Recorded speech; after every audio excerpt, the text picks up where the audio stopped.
అందరికీ నమస్కారం. రోజుకో పద్యం వేమన శతకం ఈ సిరీస్లో ఈరోజు వేమన పద్యం. కానివాని చేత గాసు వీసంబిచ్చి వెంట తిరుగువాడే వెర్రివాడు, పిల్లి తిన్న కోడి పిలిచినా పలుకునా విశ్వదాభిరామ వినురవేమ.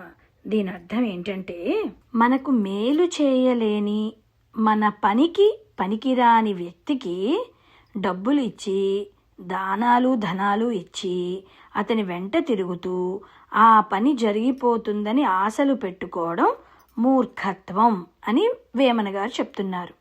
ఎలా అంటే, పిల్లి తినేసిన కోడిని మళ్ళా పిలిస్తే అది తిరిగి వస్తుందా? అది రాదు కదా.